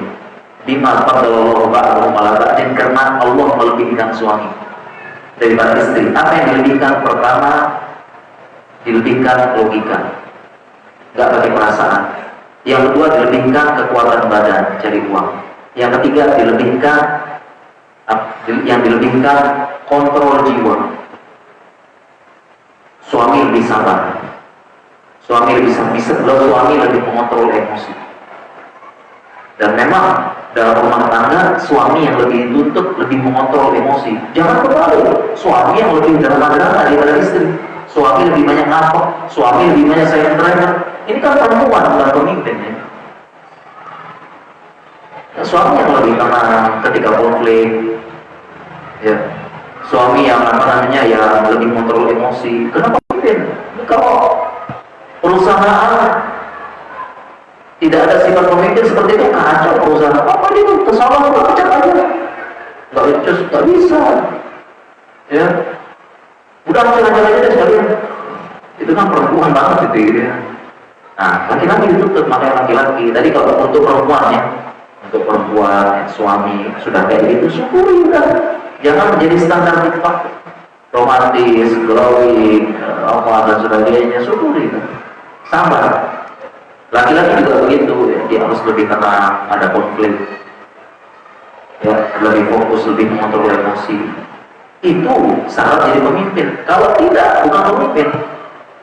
Karena kebanyakan laki-laki cuma motong ayat, uang-uang saja, dikit-dikit, uang jodoh, uang nisa, orang jodoh, uang nisa. Nah, kalau istrinya udah ngaji, mas, tolong dilanjutin ayatnya, mas. Bima sebab bahasa Arabi yang sebabnya karena Allah lebihkan logika, kontrol emosi laki-laki lebih kuat. Jadi jangan kebalik. Itulah kenapa ya laki-laki yang baik dia lebih. Pokoknya minta maaf dulu, pokoknya minta maaf ya. Salah nggak salah minta maaf supaya ya masih banyak urusan pentingnya. Laki-laki mikirin rumah, cicilan, apa, BPJS, budget pas-pasan jiwa sosialita. Laki-laki itu bersama. Ya, jadi laki-laki pikiran ke depan loh. Makanya kalau lahir bayi yang dibikin perempuan, masya Allah, nanti pakaiannya apa, baju pink, baju apa, baju ini, green, yang dibikin laki-laki dari lahir. Waduh, ini sekolahnya gimana, tabungan kuliah, terus nanti ya mau nyicil sedikit, ya coba nanti tambahan untuk apa, uang tambahan gimana yang ditambah, dan bisnis sama apa. Jadi itu pikirannya. Baik lagi ada perempuan kan langsung gimana dia nanti acara syukuran, pitanya, gandulnya, bajunya. Laki-laki enggak kan? Ya mikir ke depan langsung dipikir ya. Ya dipikir nih tambah satu lagi nih uang buat tabungan kuliah UKT mahal sekarang nih. Berarti bisnis nama satu. Ya berarti nanti tambah lembur lah berapa jam. Itu laki-laki mikirnya. Ya. Jadi ibu-ibu laki-laki kalau ngomong itu bukan diem, bukan ngomong diem gitu. Ya, Pak ngapain ngomong Pak? Mas, kok baru saya beda tempatnya Mas. Ya, kok ngomong terus, kok depan teras, itu bukan. Itu laki-laki mikirin nih gimana caranya nambah duit, ya, nambah penghasilan, mikir apa. Itu laki-laki, nggak ngomong doang. Gitu. Makanya laki-lakinya nggak romantis, banyak tiket cicilan. Kan gitu. Yes. Posisi pertanyaan, loh ini praktek nantinya belum nih, gimana jawabannya? Praktek belum dibacain, praktek nantinya gimana nih baru? Ya, jadi intinya sama. Jadi ya kita selesaikan yang tadi ya. Jadi bima fadallahu ba'dhum ala ba'din wa bima anfaqu min amwalihim. Laki-laki menginfakkan. Syarat jadi pemimpin. Kalau dia nggak infakkan, bukan pemimpin. Ya, jangan sampai perempuan tulang rusuk, ya perempuan sudah tulang rusuk, tulang rusuk lagi, waduh. Laki-laki kerja dong, cari uang, infakkan nih. Ya, baru saya jadi pemimpin. Nah, jadi ini ya, masya Allah ya, jangan sampai cerai, jangan sampai ya. Itulah kenapa ditekankan. Ya, dan juga jadi mungkin ini juga masjid takmir Ustaz temanya kalau bisa rumah tangga ya. Oh iya betul. Kesempatan kita ajarin tauhid, kita ajarkan apa namanya dan sebagainya. Dan apa namanya ya, temanya itu memang ya perlu kita pelajari. Ini gimana jemaah, ini belum selesai, kita baca nih praktek Nabi ini. Ya.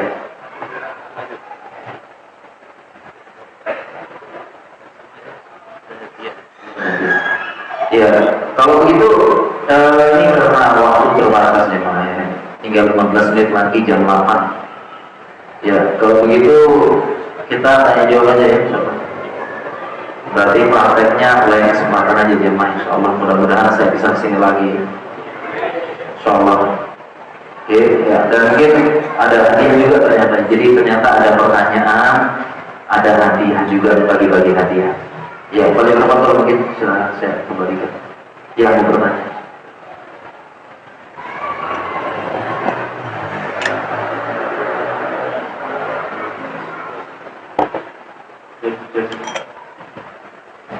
Mohon silakan jamaah yang mau bertanya.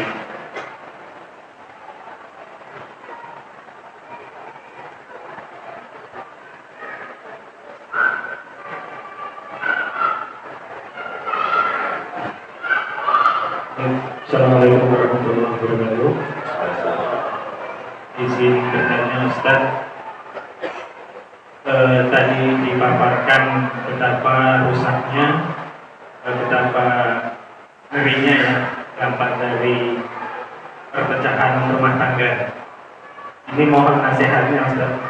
Mungkin di antara kita ada yang sudah terlanjur terpisah, itu bagaimana untuk menjalani ke depannya? Assalamualaikum warahmatullahi wabarakatuh. Ya, baik ya. Bagaimana dengan yang sudah terlanjur terpisah ya? Pertama kita sebutkan qadarullah ya, Allah takdirkan. Dan sebagian menyebutkan afdalul halal ilallah at-talaq. Ya, sesuatu halal yang paling Allah benci adalah talak, cerai. Ya. Dan kalau Allah bolehkan berarti kadang itu solusi. Dan para sahabat ada yang cerai. Nabi SAW pun menceraikan, pendapat terkuat menceraikan 2 istrinya yang tidak sempat disentuh. Nabi pun menceraikan. Dan riwayat sahih lagi, Nabi pernah menceraikan Hafsah, tapi ditegur oleh Allah suruh rujuk. Pendapat terkuat. Nabi, sahabat mencerai. Ibnu Umar menceraikan ketika dalam keadaan haid istrinya.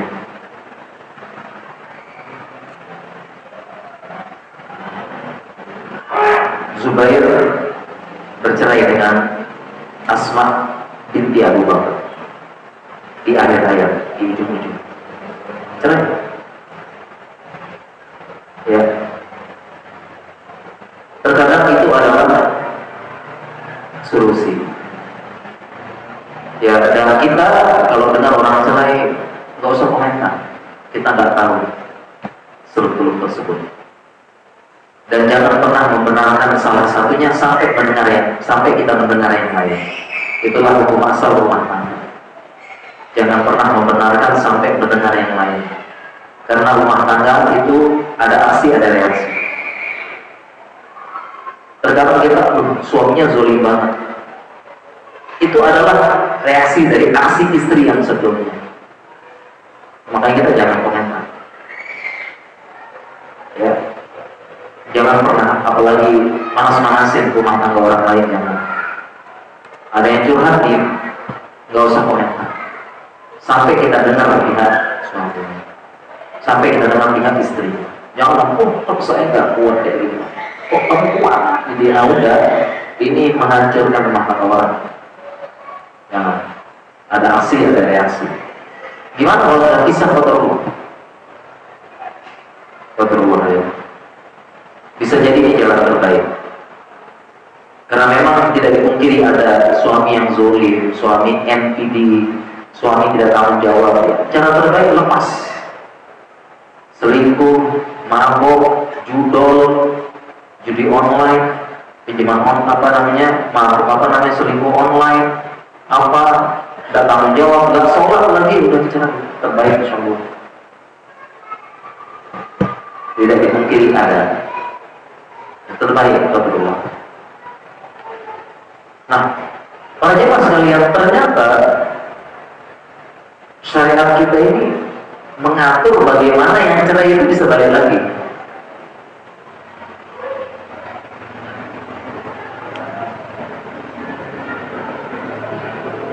Jadi syariat kita itu mengatur bagaimana yang cerai bisa balik lagi. Selama yang cerai ini belum nikah. Bagaimana caranya? Dengan hak nafkah dan hak pengaturan dalam Islam, hak nafkah dan hak hadonah. Hak nafkah dan hadonah. Ini sebenarnya cara Islam mengatur supaya balik lagi.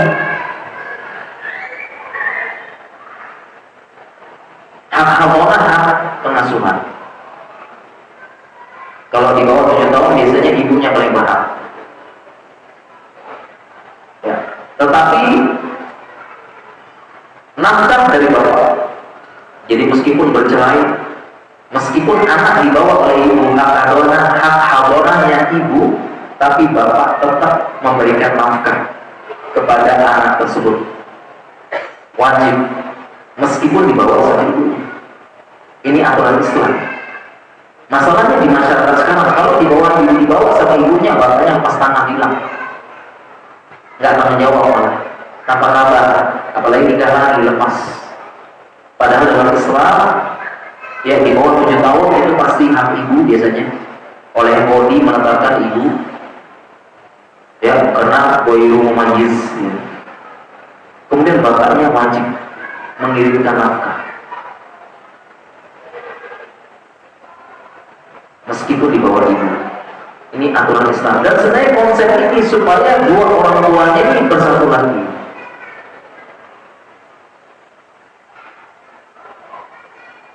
Ada kisah akhirnya nikah lagi karena melaksanakan ajaran Islam ini. Dia cerita, Ustaz, kita cerai dulu. Kita cerai dulu masing-masing punya ego. Kemudian kita pun ini sudah sama-sama belajar agama.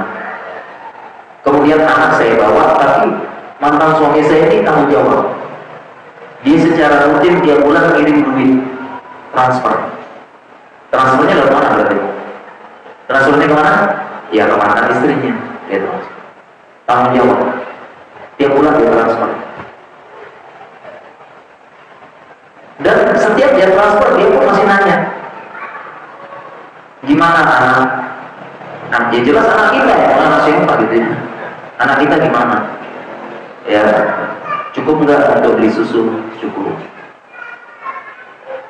Oh, anak saya ini tiba-tiba cukup. Dia perhati transfer. Tiba-tiba dia lapor lagi, besok anak-anak ada ini nih, ada acara perpisahan kelas, dia butuh dana sekian, dikirim lagi.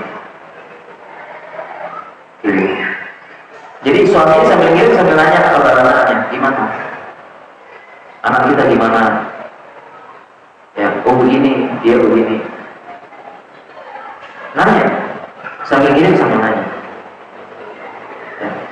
Mantan istrinya pun ketika anaknya butuh sesuatu, ini anak kita nih laki-laki pengen ikut ekstrakurikuler karate, butuh uang sekian, suaminya ngirim. Suaminya pun nanya, gimana karatenya? Dia udah punya jurus gini. Nah, dia cerita kisah nyata ini. Dia ngirim inbox DM.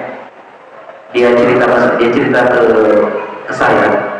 Ustaz, dulu kita ego masing-masing, tapi setelah kita jalani konsep Islam, dia kirimin tanya kabar anak dan sebagainya, tanya perkembangan anak dia kirim. Saya pun merasa dia tanggung jawab, dia perhatiin anak kita. Dan akhirnya kita sepakat nikah lagi untuk anak kita.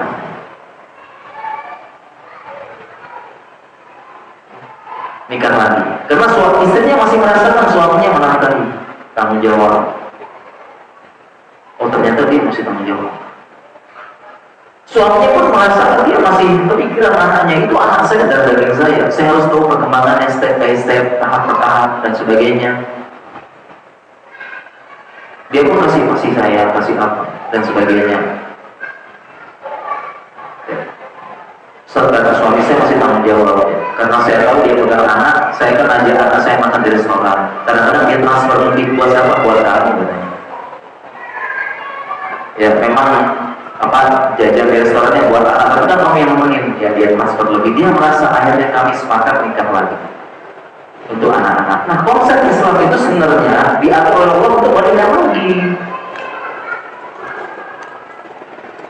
Hanya saja masyarakat kita nggak pakai konsep Islam ini. Dibawa sama istri, suaminya nafkahi nggak jemaah? Nafkahi nggak?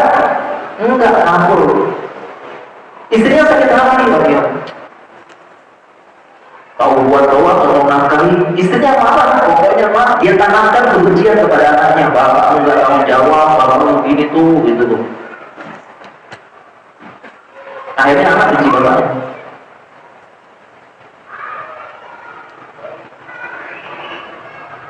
Ya, dan betapa banyak setelah cerai. Ini suami istri saling bongkar aib depan anaknya, sering jelek-jelekan depan anak korban lagi. Gitu ya. Ini udah banyak nih cerita kayak gini. Udah banyak. Cerai. Ntar pas sama ibunya jelek-jelekin bapaknya, bapak itu gak ngirim macam-macam buat kamu, masa ibu yang kerja begini dan sebagainya. Nanti pas lama dibawa sama habis itu dicedah lagi, coba sama bapak, gak boleh ketemu. Dibawa sama bapak cerita ibunya lagi, ya ibu belum ini. Nah ini anak korban. Coba lihat perusahaan mana enggak. Dan Islam mengatur tadi, Masya Allah. Ini konsep Islam yang kalau diterapkan Insya Allah banyak yang lucu. Banyak yang lucu kalau menerapkan konsep Islam seperti ini. Banyak dia masih nafkahi. Ternyata dia masih tanggung jawab. Oh ternyata ibu saya, ternyata anak saya harus dirawat oleh ibunya yang bagus mentalnya, baik mentalnya dan sebagainya. Daripada begini jarak jauh mending nikah lagi kan untuk anak kita. Akhirnya kita nikah lagi, mereka akhirnya nikah lagi, alhamdulillah, karena melaksanakan sunnah Islam luar biasa dan banyak. Ya makanya kalau sudah berpisah, kenapa nggak nikah lagi? Ternyata lebih susah sendiri kan? Ya, susah sendiri kan? Susah. Kenapa enggak? Lupakan yang lalu. Dan nikah lagi tidak seindah dibayangkan. Apalagi perempuan ya. Hadis tadi benar-benar melindungi perempuan. Sembarangan yang tak talak, tak mudah.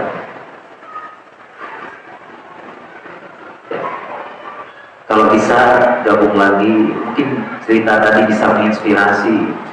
Rendahkan ibu, rendahkan saya kesombongan. Apalagi udah punya anak, untuk anak-anak. Setidaknya mikir barang-barang untuk anak. Kalau tidak, Allah sudah menetapkan, mudah-mudahan kalau sendiri dia bisa berjalan dengan kesendirian di atas ridho Allah. Kalau dia menikah lagi, mudah-mudahan mendapatkan jodoh yang lebih baik dan lebih mendekatkan diri kepada Allah dan mendapatkan anak Allah. Mungkin itu ya insya Allah bagi yang sudah bercerai, tapi harapannya jangan. Oh yang pertanyaan dapat hadiah. Hadiahnya mati ya. Oh ini hadiahnya Masya Allah yang pertanyaan. Iya, kalau ini bebas ya. Bebas ya. Oh suruh milih Pak ya. Yang pertanyaan jangan suruh milih ya. Ya. Biasanya kan ketika cinta harus memilih.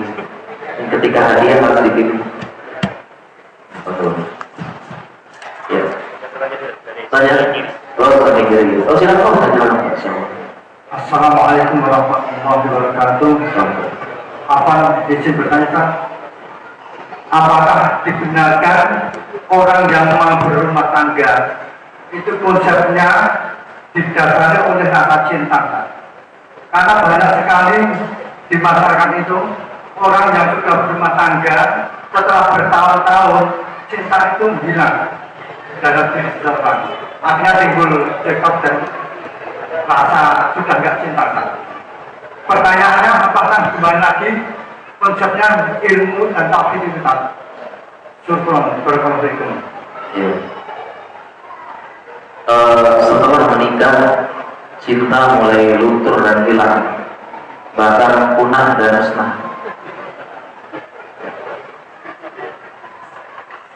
Ya. Jadi setelah menikah ini udah nggak cinta lagi, berkurang sayang. Ya, mana yang dulunya romantis sudah terkiris tipis, ya tinggal kenangan manis.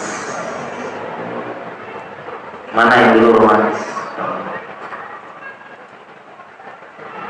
Ini saya pernah bahas judulnya, ada kajian saya, judulnya Terlanjur Cinta Lagi. Ya. Jadi memang yang namanya cinta naik turun, yang namanya cinta dalam rumah tangga perlu dipupuk supaya tumbuh lagi. Karena seiring berjalannya waktu dia mulai usah menipis, mulai bosan, ya mulai jenuh. Nah, memang dia perlu dipupuk secara berkala, ya, biar tumbuh cinta lagi. Ya, dan dalam Islam pun diajari ada cara-caranya dalam Islam. Contohnya misalnya untuk memupuk cinta, ini saya sebutkan, mengingat pertama tentu tadi belajar ilmu, semua ada ilmunya. Mengingat tujuan awal pernikahan, kemudian komunikasi yang baik, kemudian ngobrol sebelum tidur, ini kebiasaan nanti memupuk cinta, kemudian keluar samar berdua, karena itu juga menumbuhkan cinta. Karena di antara kebiasaan lagi, kalau samar bawa istri, saya samar bawa istri. Karena samar berdua dengan istri menumbuhkan rasa cinta, menumbuhkan rasa cinta. Kalau dalam ilmu ini memupuk kembali. Kalau dalam ilmu psikologi modern disebutkan you should travel without kid. Psikologi modern. Kalian harus punya jadwal jalan berdua tanpa anak-anak. Entah sebulan sekali, berapa bulan sekali. Jauh sebelum teori ini Nabi udah tahu. Beliau kalau safar, di antara kebiasaan Nabi safar bawa istri. Dan bukan hanya itu, tetapi menumbuhkan cinta. Jadi kalau dia memupuk cinta, salah satu caranya safar berdua dengan istri. Kenapa memupuk cinta itu adalah dengan suasana baru. Kalau kita safar suasana baru, karena di rumah tuh tembok itu gitu. Ya pas ke dapur itu perasaan kita pernah bertengkar di dapur gitu. Ya pas di sofa ingat cuma geser sofa diomelin seharian. Nah perlu kita keluar rumah kan, suasana baru. Nah kemudian penumbuhan cinta itu dengan ngobrol hangat, obrolan ubah tapi hangat. Itu cara menumbuhkan cinta. Ngobrol macam-macam. Ngobrol itu menumbuhkan cinta. Obrolan hangat tapi ubah, terserah keluarga dan sebagainya. Dan itu muncul ketika keluar rumah. Ketika keluar rumah berdua, iya ada bunga di jalan, Masya Allah. Ngobrol tentang bunga. Ya keluar malam lihat bulan, ngobrol tentang bulan, coba lihat bulan itu deh. Ya indah seterang wajah. Ya tapi kalau bulannya di zoom bopeng-bopeng ya apa ya wajahnya juga. Ya jadi keluar safar Nabi bukan kenapa safar bawa istri, bukan hanya supaya nanti kalau setrum di jalan biar perempuan ada, enggak, itu supaya dia memupuk cinta lagi, ngobrol sepanjang safar. Karena ketemu yang baru jalan betul. Karena yang namanya menumbuhkan cinta itu ngobrol-ngobrol hangat yang ubah. Tapi ketemu ini ngobrol, kayak saya sama istri kita ngobrol, di jalan, di pesawat ngobrol, ada ini, pesawatnya delay, pesawatnya apa, kayak gitu lah, ngobrol hangat, ya sampai Solo hasil apa, gitu ngobrol hangat. Dari sini, ya telepon anak-anak, anak di rumah lagi gini, emang begitu, obrolan itu yang membuat anak muncul cinta lagi. Kalau di rumah bosan, makanya safar berdua. supaya ngomong cinta, ngobrol hangat. Jadi cinta itu muncul karena obrolan hangat. Pokoknya ngobrol sampai lemas gitu, itu ngobrol cinta. Bukan ngobrol serius, pulang-pulang kajian, Pak, coba sebutkan faedah kajian tadi, Pak, berkah dengan dalil-dalilnya, Pak. Bukan, Mas, gitu ya, saya baru terus ya. Bukan, tapi ngobrol hangat. Makanya salah satu tips ingin ngomong cinta itu sampah berdua sama istri. Coba keluar tanpa anak, nggak apa-apa, dijadwalin sebulan sekali, 6 bulan sekali. Ya, atau dijadwalkan keluar berdua makan bakso, makan seblak, makan cilok, makan apa, keluar berdua ngobrol. Itu cara mengukur cinta. Ya, dan sebaik-baik safar berdua dengan istri, safar berdua menunaikan umroh dan haji. Masya Allah. Ini Masya Allah. Ya, ini indah sekali, Masya Allah. Nanti bisa berdua di depan Ka'bah, bergandengan tangan, ya. Sujud berdua depan Ka'bah, memohon supaya rumah tangga langgeng sampai surga Allah Subhanahu wa Ta'ala. Ya, jadi tadi salah satu tips dari sekian banyak tips, dan di Nabi SAW memberikan contoh kalau pengen mau kepada cinta, coba sabar berdua dengan istri tanpa anak-anak gak apa-apa. Ya, karena orang-orang dulu juga safar haji umroh gak bawa anak. Ya, berdua aja insyaallah. Gitu ya insyaallah. Pertanyaan. Oh iya siap. Ini pilih dulu hadir. Semoga pilih ya. Sudah, ada yang sering. Oh ini udah jam 8. Ada pertanyaan dari Mas FM. Terakhir ya. Ini terakhir. Terakhir ada jam 8 soalnya. Lebih 5 kalau offside injury time. Tanya Ustaz, bagaimanakah batas-batas manakala istri harus diceraikan? Batas-batasnya seperti apa? Soalnya tidak menutup kemungkinan yang KDRT, yang istrinya. Ini yang nanya laki-laki nih. Kurang tahu Ustaz. Oh gitu. Jadi pendengar Mas FM. Selalu. Saya masih membayangkan yang KDRT itu istri. Suaminya di Haven, di Smackdown. Ya. Atau apa gitu ya. Iya, jadi mungkin jawabannya secara umum, ya bagaimana bisa boleh menceraikan istri ini banyak sebab, ya, sebabnya banyak. Tapi intinya adalah ketika tujuan pernikahan, ini baik laki-laki maupun perempuan, baik laki-laki maupun perempuan, laki suami boleh menceraikan, istri boleh minta cerai. Kalau tujuan pernikahan tidak tercapai. Tujuan pernikahan pertama menunaikan syahwat. Jadi kalau tidak bisa menunaikan syahwat dengan baik, ya maka boleh cerai, boleh minta cerai. Suami impoten boleh minta cerai. Ingat jemaahnya, ulama bilang apa? Boleh, bukan sunnah, bukan wajib. Jangan sampai dengarnya pulang-pulang minta cerai. Karena cerai itu dimusyawarahkan. Kalau cerai itu musyawarah dulu.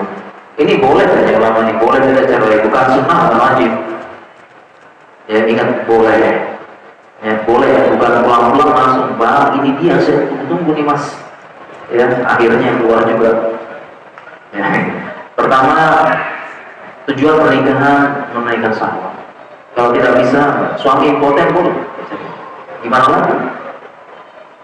Ya, dia perempuan punya syahwat juga. Perempuannya punya penyakit tertentu, laki-laki tidak bisa dengan istrinya, boleh. Ya. Yang kedua, tujuan pernikahan mendapatkan keturunan. Yang kedua, apakah boleh kalau terbukti mandul? Boleh. Ingat boleh ya, jangan pulang-pulang. Nah ini yang keduanya. Masih banyak yang lain. Karena setiap orang berhak punya anak. Ya. Kemudian tujuan pernikahan selanjutnya, kalau perempuan mendapatkan nafkah. Jadi kalau dia nggak dapat nafkah, boleh minta cerai sama si suami. Kemudian tujuan pernikahan selanjutnya mendapatkan ketenangan.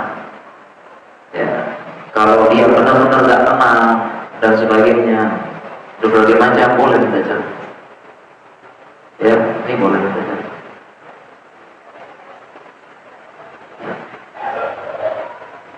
Dan cara selanjutnya adalah ketika udah pengkhianatan, selingkuh. Selingkuh boleh. Ya, boleh kita juga. Apalagi yang berselingkuh perempuan, ini biasanya gak ada ampun. Ya, ini semua tujuan pernikahan.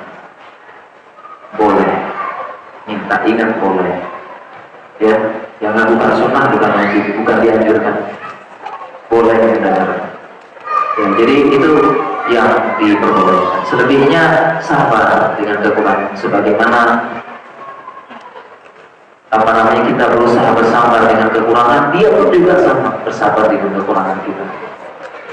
Ya, kalau kita kaget, ya Allah, katanya ngaji, kok kayak begini, sama dia juga. Ya Allah, Ikhwan ini katanya ngaji, tuh direkomendasi sama Ustaz, makanya sih nikahin, ternyata kayak begini, sama berarti, sama. Kayak bersabar, insyaallah. Ya, demikian. Ya, sudah kayaknya udah 8 lebih 10. Insyaallah yang kita cukupkan ya Pak. Insyaallah mohon maaf sekali lagi yang pertanyaan ini ada yang belum saya bisa jawab, dan mungkin kita cukupkan dan kita berdoa kepada Allah Subhanahu wa taala, mudah-mudahan Allah menjaga rumah tangga kita sakinah, mawaddah warahmah, Allah jauhkan dari iblis yang membisik-bisikkan, dan mudah-mudahan Allah menjaga anak-anak kita juga dan keluarga kita diridhoi Allah Subhanahu wa taala, berkumpul di surga Allah tanpa hisab tanpa azab. Subhanallahumma bihamdika, asyhadu an la ilaha illa anta